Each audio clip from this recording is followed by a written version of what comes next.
美中贸易战随着拜登为拉抬选情，在5月14日宣布一连串提高对中国征收关税的项目后，两国贸易战开始向世界蔓延，企图形成全球性的气候贸易战。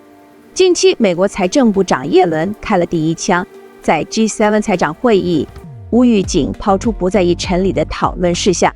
How does the world's largest economy stop the second largest economy from flooding the global market with cheap products? Well, for starters, it asks for help.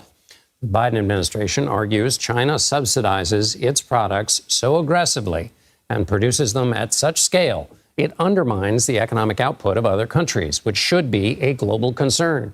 Last week, Treasury Secretary Janet Yellen asked her European counterparts for help. We need to stand together and send a unified message to China so they understand it's not just one country that feels this way, but that they face a wall of opposition. 或许是为了加大遏制中国的力道，拜登总统在这一个任期结束之前，扎扎实实地做了许多围堵中国的事情。有人认为拜登跟川普的关税政策是一样的，但是两者期望达到的目的其实并不相同。And we talk about this, and I've been hearing the name Donald Trump. I've invoked the name a couple of times as well, because we have to note the Biden administration did not lower a single Trump-era tariff, and thus tacitly endorsed them. And as we try to find sunlight between these two administrations' approaches, I talked about it with Gene Sperling earlier today, President's economic advisor, and asked him about the difference. He sees it quite differently, by the way. Here's what he said. There just couldn't be a greater difference. First of all, let's even just look at the results. Our trade deficit with China is right now the lowest it's been in a decade, lower than any of the 4 years under the previous administration. Anna Ashton, is that a fair comparison or not? I just think that it kind of dodges the question. You know, the reality is that basically all of the tariffs do remain in place. Do they remain in place for exactly the same reasons that the Trump administration put them in place? You know, the Trump administration's original goal was to balance the trade deficit. The Biden administration hasn't spent a lot of time emphasizing that, despite that statement that you got today. I think that the tariffs remain in place pretty clearly because of the fact that they continue to encourage U.S. companies to figure out alternative sourcing, alternative supply chains to, you know, reduce their dependence on China, which is a long-term strategic goal of the United States, according to both parties at this point. But, you know, are tariffs enough? No. And the Biden administration is also different from the Trump administration in its use of export controls, which has been a major emphasis. 在拜登加重对中关税征收，希望 G7 感同身受加入制裁行列。以形成全球气候贸易战氛围的时刻，却引起国际媒体不同的讨论。Now, Biden's logic here is quite simple. He wants to help America's domestic industry, but let's be clear, what Joe Biden calls help is actually protectionism. And the International Monetary Fund, or IMF, agrees. They've criticized Biden's tariffs. They say such restrictions can fragment the global economy. With respect to the tariffs, our view is that the U.S. Would be better served by maintaining open trade policies that have been vital to its economic performance. We also encourage the U.S. and China to work together toward a solution that addresses the underlying concerns that have exacerbated trade tensions between the two countries. And more broadly, we urge all countries to work within the multilateral framework to resolve their differences. President Joe Biden says that he won't allow China to, quote, unfairly control the market. In a pre-election effort to protect industries and workers, he sharply raised tariffs on Chinese imports ranging from electric vehicles to solar cells. Beijing has launched its own anti-dumping investigation following the measures. So, who has the upper hand? Beijing says the move damages bilateral cooperation and has hit back with an anti-dumping inquiry into plastic widely imported from the US, the EU, Taiwan and Japan. As the European Union has also launched investigations into Chinese imports. Biden says he has to protect US workers and industry from heavily subsidised Chinese exports. If you want to do business in China, you got to have a 51% Chinese owner. You got to provide access to all your intellectual property. Sometimes they just outright steal through cyber espionage and other means. And it's been well documented and internationally recognized. When you make tactics like these, you're not competing. It's not competition, it's cheating. Biden is making sure the restrictions are in place ahead of the November presidential election. It may help him in the polls with many voters who are unhappy with the US economy. You've got to go back a decade. You go back to what China has been doing with its Made in China 2025 policy. That came out in 2015, where China said it was going to use state subsidies and protection to foster within China key sectors for the 21st century, including electric vehicles, including renewable energy production.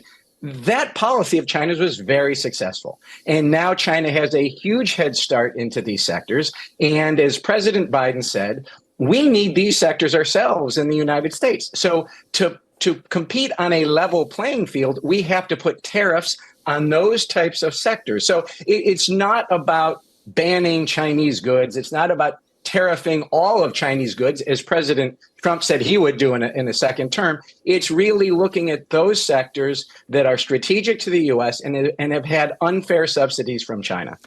The fact of the matter is that over the last 40 years, the American political economy has favoured other kinds of industries, particularly in financial services, stock exchange, and those sorts of areas, instead of industrialisation. And now the chickens have come home to roost.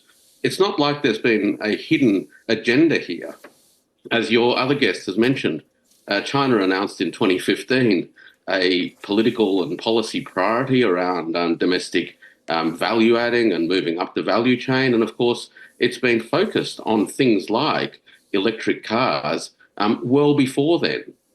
If people bothered reading the policy documents and the planning instruments coming out of the Chinese political system, they would have known this well in advance.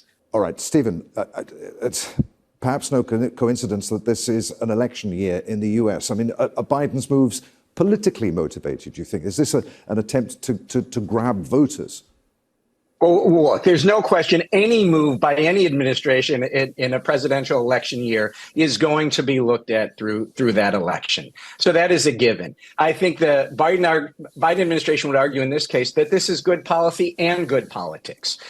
There's no question that being tough on China is a positive in the U.S. right now. It ensures a level playing field. It ensures that the United States can have an electric vehicle industry going forward, and that if it doesn't have these types of tariffs when there is unfair competition, there isn't going to be an electric vehicle industry in the United States, and that is of national strategic importance.